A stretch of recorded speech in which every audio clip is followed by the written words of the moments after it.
Peristiwa 1 Maret, Rangkap, sebuah film komedi berdasarkan kejadian sejarah. Serangan umum 1 Maret 1949. Ini adalah serangan besar yang dilakukan oleh TNI dan pejuang kemerdekaan Indonesia terhadap Belanda di Yogyakarta. Serangan ini berhasil merebut kota selama 6 jam dan menjadi bukti bahwa Republik Indonesia masih ada, yang kemudian berpengaruh dalam konferensi meja bundar KMB. Ada perdebatan mengenai siapa penggagas serangan ini. Apakah Sri Sultan Hamengkubuwono IX, Jenderal Soedirman, atau Soeharto yang saat itu masih berpangkat Letnan Kolonel? Jadi begini, tahun 1949 Indonesia lagi galau berat. Belanda masih ngeyel bahwa Republik Indonesia itu udah tamat setelah agresi militer kedua. Nah, para pejuang kita nggak terima. Lalu muncul ide, gimana kalau kita rebut Yogyakarta buat nunjukin kalau kita masih eksis? Disinilah drama dimulai. Ada perdebatan seru soal siapa yang sebenarnya menggagas serangan ini.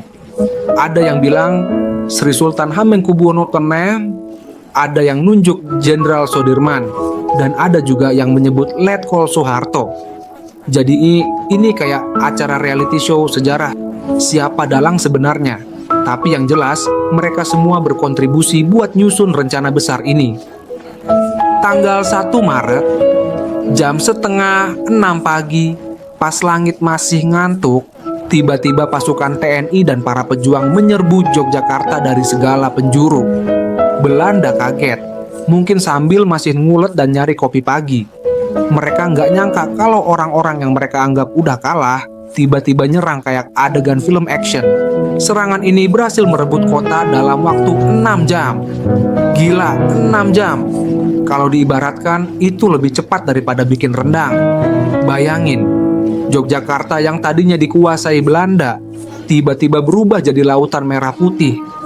Dan ini bukan sekadar menang doang, tapi juga sukses bikin dunia tahu kalau Republik Indonesia masih ada. Nah, efeknya gede banget. Berita tentang keberhasilan ini menyebar luas dan bikin posisi Indonesia makin kuat di mata internasional. Bahkan, ini ikut berpengaruh dalam konferensi meja bundar KMB yang akhirnya bikin Belanda setuju buat ngasih kedaulatan penuh ke Indonesia. Jadi, kalau ada yang tanya, ngapain sih capek-capek perang cuma buat menang 6 jam? Jawabannya simpel. Biar Belanda sadar kalau Indonesia masih ada, bro. Misi pagi buta, Jogja harus kembali. Gurun pasir di dalam kepala. Jogja, akhir Februari 1949. Malam yang gelap, dingin, penuh rahasia. Di salah satu rumah sederhana, para pejuang Indonesia berkumpul. Mereka bukan hanya sekadar ngomongin strategi perang, tapi juga bercanda kayak lagi ngumpul di warung kopi. Letkol. Oke teman-teman, kita nggak punya waktu banyak, jadi langsung aja. Tanggal 1 Maret kita serang Jogja pagi buta. Tujuan kita jelas, kasih tahu dunia kalau kita masih ada. Belanda masih pikir kita udah kalah total, kita kasih kejutan. Pak Dul, pejuang senior yang selalu bawa kopi di tangan. Serang pagi-pagi, gue baru aja tidur nih. Kalau harus bangun subuh, gue harus siapin mental. Harus ngopi dulu pak. Letkol. Pak Dul, ini bukan soal ngopi, ini soal masa depan bangsa. Sersan yang agak bingung. Tapi pak, kenapa pagi buta? Kenapa nggak siang aja? Siang aja, musuh kan pasti lebih kelihatan jelas. Letkol, justru itu Sersan, pagi buta itu strategis banget. Mereka masih ngelindur, kita bisa serang mereka dengan kejutan. Kalau kita tunggu siang, mereka udah pada siap. Kita jadi kalah. Semua pejuang saling pandang. Beberapa mengangguk, beberapa garuk-garuk kepala, ada juga yang nyiapin kopi. Keputusan diambil, meskipun dengan sedikit kebingungan. Sersan, oke pak, tapi kita butuh alarm ayam, jangan sampai kesiangan. Pak Dul, tenang aja, alarm gua tuh alami. Kalau gua kebelet tipis jam 3 pagi, itu tandanya udah waktunya perang. Semua langsung diam, kemudian ketawa. Pak Dul yang satu ini memang agak beda.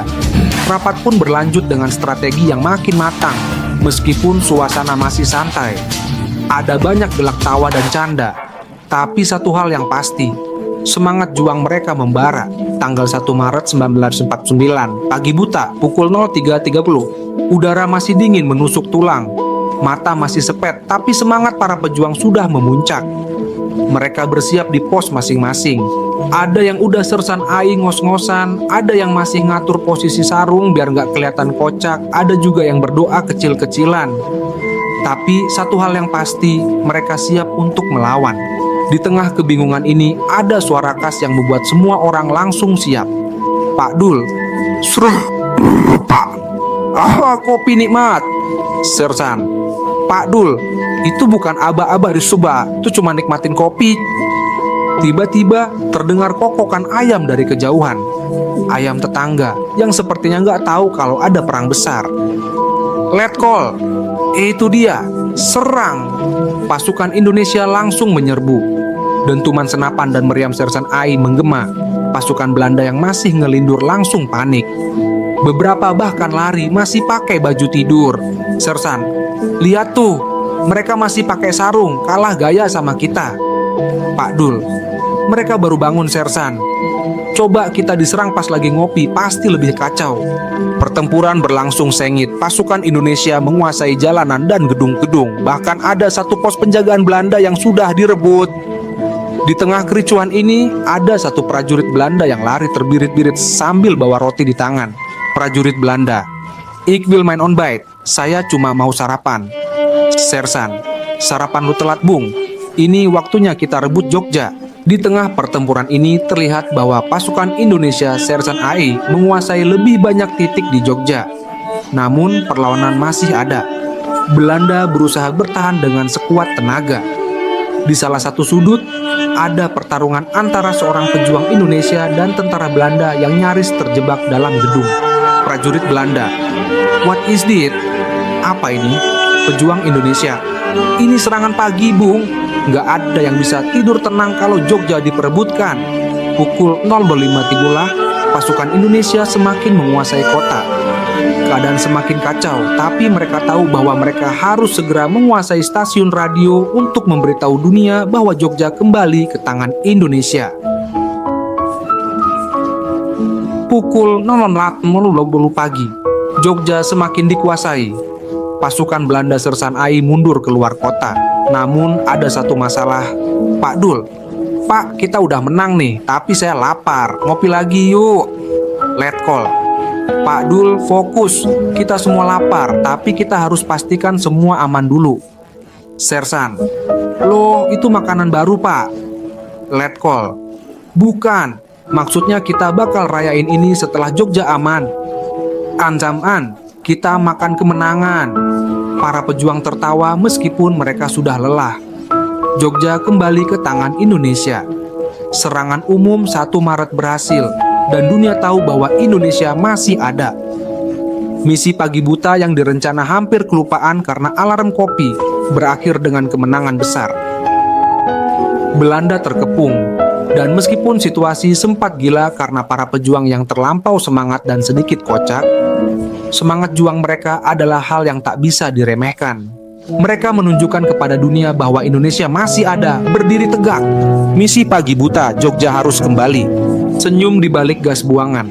Pukul 7.30 pagi, 1 Maret 1949. Setelah serangan yang sukses, Jogja dikuasai kembali oleh pasukan Indonesia.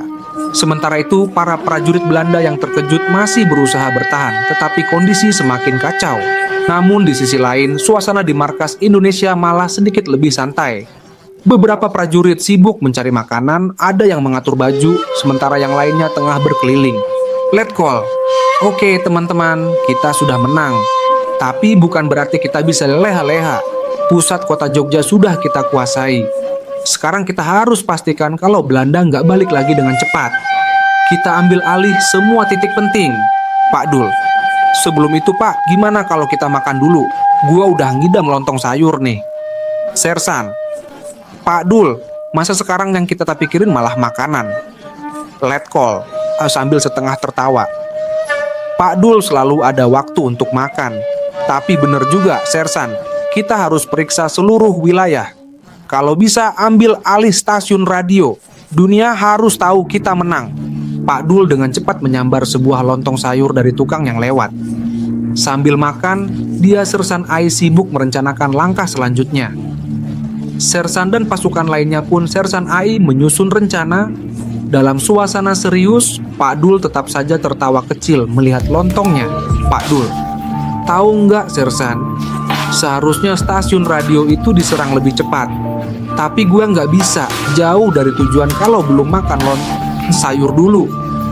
Sersan, dengan sedikit bercanda, tadi katanya kita nggak punya waktu, Pak. Kalau begini sih kita bisa batal perang, malah perang dengan perut lapar. Semua pejuang tertawa mendengar gurauan Pak Dul, meski ketegangan masih terasa. Setelah sarapan yang sempat ditunda itu, mereka pun Sersan Ai langkah-langkah untuk memastikan kota aman dan mengendalikan stasiun radio. Pukul 9 pagi. Pasukan Indonesia Sersan AI merayap melalui jalanan Jogja. Mereka menyebar ke berbagai titik strategis. Suara tembakan sesekali terdengar di kejauhan, namun situasi semakin terkendali.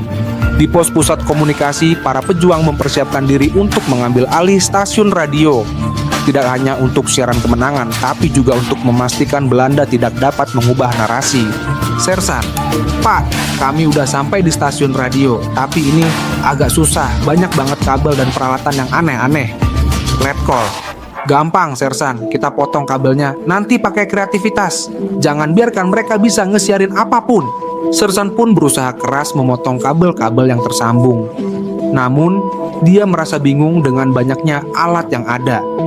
Di tengah kebingungannya, Pak Dul datang membawa sebatang kayu dan langsung mengetuk-ngetuk meja. Pak Dul, Sersan, kalau kabelnya susah banget, coba lo ketuk aja. Kadang teknologi itu butuh sedikit penekanan biar bisa jalan. Sersan mengerutkan dahi, namun ia tak ingin terlihat bodoh di depan Pak Dul, jadi ia pun menuruti. Sersan, mudah-mudahan berhasil. Kalau nggak, kita pakai siaran radio pakai teknik asal bunyi aja. Tiba-tiba, salah satu kabel putus dan siaran Sersan AI terhubung. Suara aneh terdengar dari radio, lalu terhenti, dan akhirnya suara letkol terdengar. Letkol di siaran radio. Saudara-saudara sekalian, hari ini adalah hari kemenangan bagi Indonesia. Jogja kembali ke tangan kita. Tanggal 1 Maret 1949. Serangan umum di Sersan AI dan kami berhasil mengusir penjajah dari kota ini. Dunia, kami masih ada. Para prajurit yang mendengar siaran itu langsung bersorak. Suasana semangat pun meledak. Namun, di balik itu, para pasukan Belanda yang masih bertahan juga terkejut mendengarnya. Prajurit Belanda di markas Belanda. What? Ini kok suara orang Indonesia yang siaran? Mereka berhasil. Komandan Belanda, ini gila, kita terlalu lengah, semua ini karena kita nggak siap menghadapi mereka di pagi buta. Ternyata, siaran radio yang dilakukan para pejuang Indonesia berhasil membuat pihak Belanda bingung. Mereka menyangka serangan ini adalah serangan besar yang terencana dengan sangat matang. Pukul 10.30 pagi, Jogja sudah hampir sepenuhnya dikuasai. Namun masih ada satu masalah besar. Banyak orang Indonesia di luar kota yang belum mendapat kabar dan masih bingung dengan situasi. Ada yang bersembunyi di rumah, ada juga yang terus bergerak mencari bantuan. Pak Dul, Pak, mereka semua bingung. Kita butuh orang-orang di luar kota untuk tahu kalau Jogja sudah aman. Jangan sampai mereka terus ngungsi. Letkol, kita sudah kirim utusan ke luar kota, tapi kita juga harus bergerak cepat. Jogja jangan sampai terlepas lagi. Sersan yang sedang mengecek situasi di luar tiba-tiba masuk dengan wajah serius. Sersan, Pak, ada berita buruk. Ada beberapa tentara Belanda yang berusaha masuk ke dalam kota dari sisi utara. Kita harus siap menghadapi mereka. Letkol, tenang Sersan. Kita akan siapkan garis pertahanan di sisi utara. Jangan kasih mereka celah. Perang ini bukan hanya soal serangan, tapi juga pertahanan yang kuat.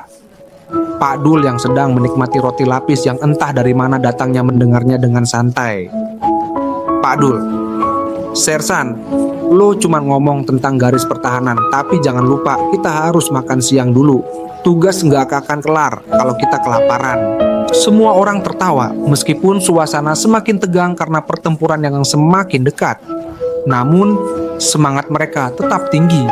Pukul 12 siang, pasukan Belanda, Sersan Ai mundur setelah menghadapi perlawanan yang keras. Mereka kehabisan tenaga dan sumber daya. Sementara itu, di sisi Indonesia, pasukan Sersan Ai beristirahat sejenak, tetapi masih dalam kesiapsiagaan penuh. Beberapa prajurit di luar kota juga Sersan Ai kembali ke pusat kota setelah mendengar kabar bahwa Jogja sudah aman. Letkol, hari ini ya tuh kita menulis sejarah, tapi ini belum selesai teman-teman. Kita harus pastikan semua kembali tenang. Jogja adalah simbol perlawanan kita, dan kita tidak boleh kehilangan simbol ini, Pak Dul. Tapi yang pasti Pak, kita menang kan? Kita buktikan, meski kopi duluan, kemenangan tetap milik kita. Para prajurit Indonesia tertawa dan bertepuk tangan. Dengan penuh semangat, mereka menyusun rencana lanjutan untuk menguatkan posisi mereka di Jogja. Serangan umum 1 Maret memang bukan hanya sekadar pertempuran, tetapi simbol dari semangat juang yang tak kenal lelah. Gara-gara nasi goreng, Jogja tak terlupakan. Pukul 3 Banatu, 1 Maret 1949, Jogja sudah hampir sepenuhnya dikuasai oleh pasukan Indonesia. Namun, tantangan berikutnya adalah bertahan di tengah ancaman pasukan Belanda yang Sersan Ai mundur secara teratur. Para pejuang Indonesia masih terus bergerak, sebagian menjaga posisi dan lainnya menyiapkan diri untuk kemungkinan serangan balik. Letkol. Oke teman-teman, ini belum selesai. Belanda masih punya sisa-sisa kekuatan. Kita harus pastikan kota ini aman. Mereka mungkin berencana untuk menyerang balik.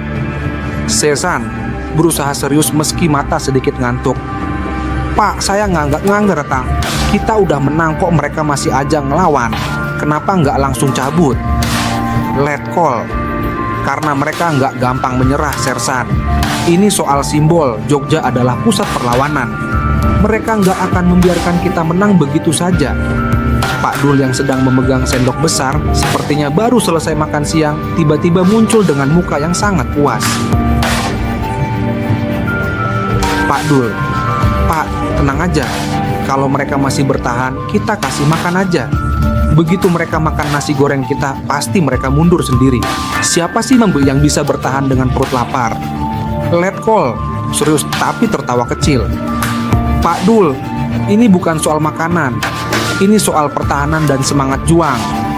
Pak Dul, tapi lihat aja Pak, kita bisa jadi pahlawan kalau mereka makan nasi goreng kita. Pokoknya kalau perut udah kenyang, mereka bakal jadi teman kita, bukan musuh lagi. Sersan terlihat bingung, tapi akhirnya dia angguk-angguk. Mungkin berpikir bahwa bisa juga jadi taktik. Sementara itu, di bagian lain kota, pertempuran masih berlangsung meskipun dengan intensitas yang lebih rendah. Pukul 14 nih, pasukan Belanda terlihat Sersan Ai mundur secara teratur. Beberapa mencoba mencari tempat berlindung di gedung-gedung, sementara yang lain mencoba melarikan diri keluar kota. Namun, banyak juga yang merasa kelelahan dengan perut kosong setelah berjam-jam bertempur tanpa makan. Saat itulah ide Pak Dul Sersan Ai muncul di benak mereka. Pak Dul dengan antusias, Sersan, ayo kita bawa makanan ke garis depan. Saya yakin nasi goreng bisa menyelesaikan masalah. Sersan, Pak Dul, ini serius. Kita bukan buat catering perang. Pak Dul tertawa. Bukan catering, Sersan, tapi taktik perang dengan rasa. Percaya deh, mereka pasti loyo kalau belum makan enak. Dan lihat hasilnya nanti. Pak Dul Sersan Ai mengumpulkan beberapa prajurit dan membawa nasi goreng ke garis depan. Mereka menuju pos-pos yang sebelumnya dikuasai Belanda, sambil membagikan makanan kepada pasukan Indonesia yang sedang berjaga. Sambil makan, suasana sedikit lebih santai. Bahkan beberapa pasukan yang sedang bertugas pun Sersan Ai tertawa dan bercanda. Pejuang A, gila nih, daripada mikirin tembakan, lebih baik mikirin nasi goreng Pak Dul. Pejuang B sambil makan, bener juga, kalau perut udah kenyang baru deh bisa mikir jernih. Namun, di sisi lain, pasukan Belanda yang Sersan Ai kelelahan melihat ini dengan perasaan bingung. Prajurit Belanda, apa yang mereka lakukan? Mereka malah makan nasi goreng. Gimana bisa begitu? Kita nggak pernah menang kalau mereka pakai strategi kayak KK ini. Komandan Belanda frustrasi. Gila, mereka pasti punya kekuatan batin, bisa makan sambil perang. Kita nggak bisa biarkan ini terus. Pukul 16, pasukan Indonesia Sersan AI menguasai hampir seluruh kota. Sementara itu, sebagian pasukan Belanda yang tersisa terus mundur. Tampaknya sudah Sersan AI kehilangan arah. Dengan strategi Pak Dul yang nyeleneh, kota Jogja sudah semakin aman. Namun, letusan dan suara tembakan masih terdengar, menandakan bahwa beberapa titik masih perlu dibersihkan. Letkol, teman-teman, kita udah menang setengah, tapi jangan lengah. Mereka masih ada di beberapa titik. Kita harus pastikan ini selesai. Pak Dul yang sedang berdiri di dekat jendela sambil menikmati kopi, melihat keluar dengan pandangan penuh kekhawatiran. Namun, dia berusaha tetap tenang dan terus mengunyah dengan santai. Pak Dul, tenang aja Pak. Mungkin sekarang mereka sudah pada capek. Kita tinggal tunggu mereka minta nasi goreng lagi. Para prajurit Indonesia yang mendengar itu langsung tertawa terbahak-bahak. Suasana menjadi lebih ringan meski ketegangan masih ada. Sersan, Pak Dul, kamu ini perang kok pakai nasi goreng. Tapi kalau begitu berarti ini salah satu taktik perang yang paling memanusiakan. Letkol tertawa kecil. Yang penting kita punya strategi, Sersan. Pak Dul punya cara sendiri. Yang penting kita menang. Pada saat yang sama, seorang prajurit Indonesia yang bertugas mengirimkan pesan dari luar kota kembali dengan kabar baik. Informasi dari luar kota menyatakan bahwa pasukan Indonesia Sersan AI masuk ke wilayah yang lebih luas, dan penduduk yang sebelumnya mengungsi perlahan Sersan AI kembali ke Jogja. Pejuang C, Pak, berita baik, Jogja aman, penduduk Sersan AI kembali, kita sudah menang. Letkol dengan senyum lebar. Luar biasa teman-teman. Kita telah buktikan Indonesia masih ada dan kita tidak akan mundur. Pukul 18 HMC.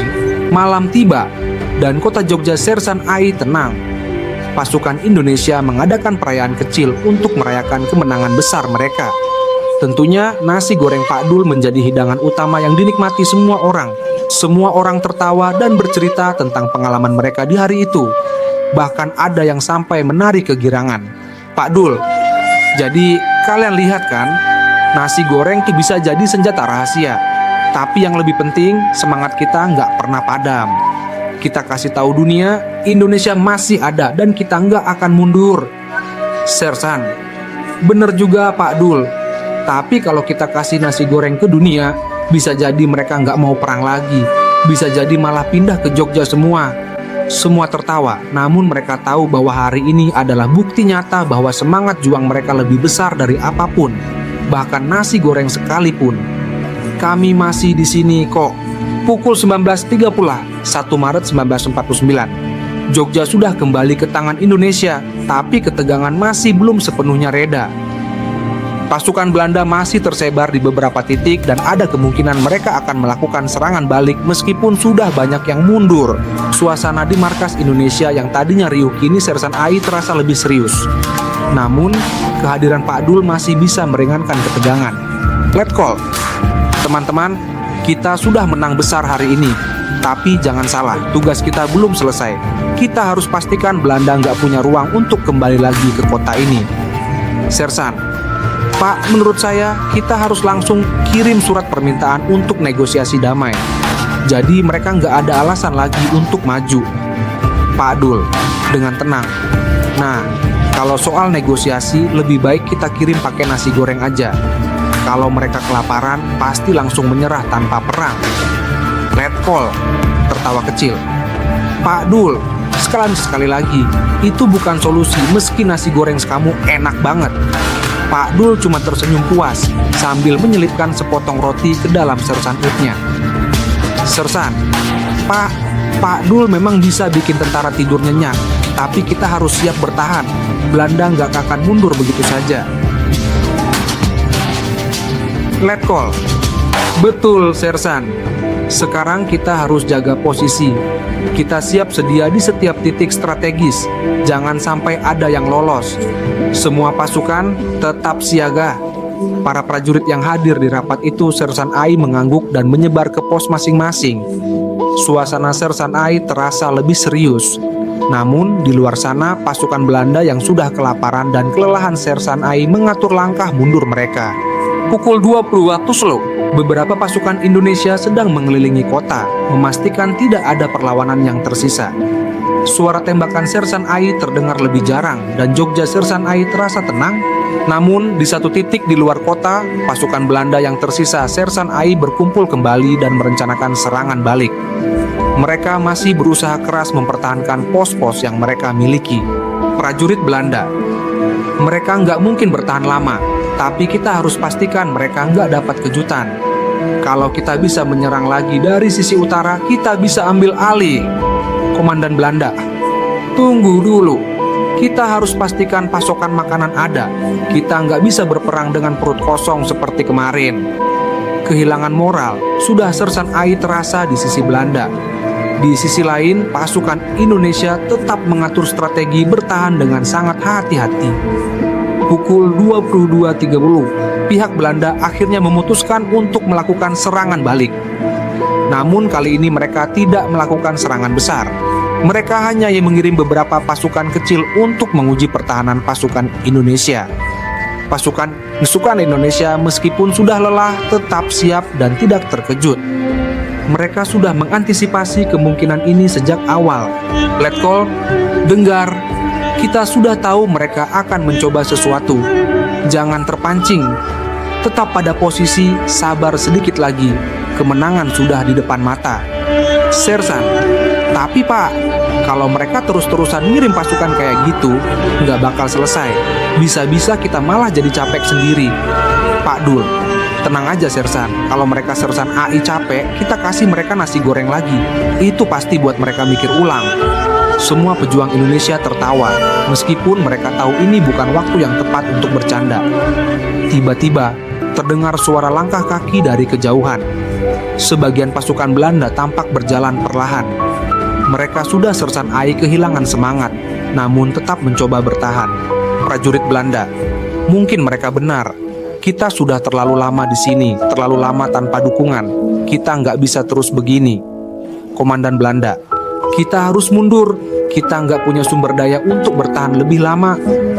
Dengan langkah mundur yang tidak terlalu cepat, pasukan Belanda Sersan Ai bergegas keluar dari kota Jogja. Mereka akhirnya memutuskan untuk mundur lebih jauh, meninggalkan kota yang mereka kuasai begitu lama. Di sisi Indonesia, kabar itu segera disambut dengan sukacita. Pukul 23. Para pejuang Indonesia akhirnya menerima kabar gembira. Pasukan Belanda mundur. Jogja sepenuhnya kembali ke tangan Indonesia. Letkol memimpin pasukan menuju pusat kota, di mana mereka merayakan kemenangan mereka. Letkol, teman-teman, kita sudah menang. Tapi jangan lupa, kemenangan ini bukan hanya karena taktik kita. Ini adalah hasil dari semangat juang kalian semua. Pak Dul dengan penuh semangat, jangan lupa Pak, nasi goreng adalah kunci. Kalian lihat kan, mereka pada lari setelah kita kasih makan. Itu taktik jenius.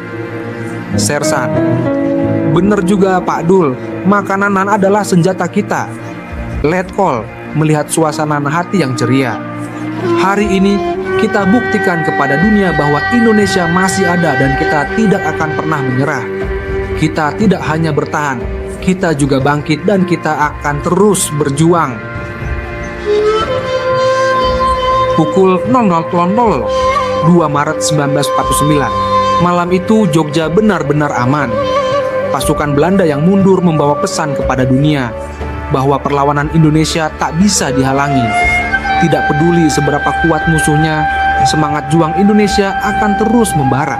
Pak Dul, nah sekarang gue bisa tidur nyenyak, tapi besok sarapan nasi goreng lagi ya Pak. Letkol tertawa, Pak Dul, lo memang tak pernah berhenti.